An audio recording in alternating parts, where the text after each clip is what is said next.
काय म्हणता, मुलगी झाली? अभिनंदन अभिनंदन. पुढचे 6 महिने तुम्हाला केस कटिंग आणि दाढी फ्री. हे गंमत नाहीये, खरंच खरं आहे. सांगली जिल्ह्यातल्या सोनी गावात दीपक जाधवांचं दीपराज नावाचं हेअर कटिंग सलून आहे. दीपक आणि त्यांचा भाऊ संतोष यांनी तिथं सुरू केलाय एक नवा उपक्रम. सोनी गावात आणि पंचक्रोशीत कुठेही मुलगी जन्माला आली तर त्या मुलीच्या वडिलांचे केस कटिंग आणि दाढी इथे मोफत केली जाणार आहे. मुलींचा जन्मदर वाढावा यासाठी गेल्या महिला दिनाच्या मुहूर्तावर त्यांनी ही नवी हजामत सुरू केली आहे. संतोष जाधवांनाही 2 मुली आहेत.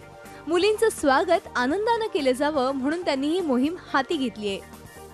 महिला दिनापासून असा उपक्रम चालू केला आहे की ज्यांना मुलगी होईल त्या वडिलांचे केस दाढी मोफत व जावळही मोफत. सगळ्यांनी मुलीचा जन्म झाल्यानंतर मुलीचा सांभाळही सर्वांनी करावा. जसं आपण मुलाचा करतो त्याच पद्धतीने मुलीचाही करावा.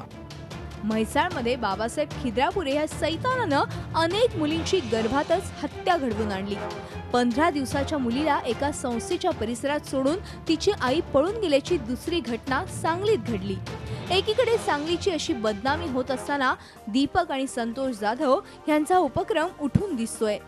मुलगी ही देखील वंशाचा दिवाच आहे हे बिंबवण्याच्या त्यांच्या या प्रयत्नाचं गावकऱ्यांकडूनही कौतुक होतंय.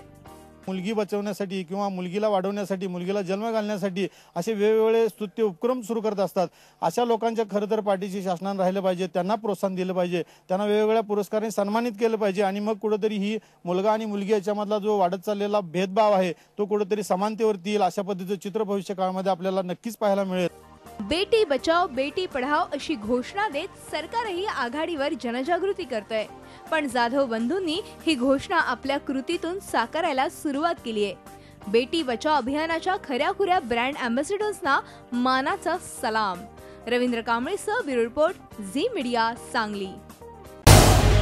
झी 24 तास रहा एक पाऊल पुढे.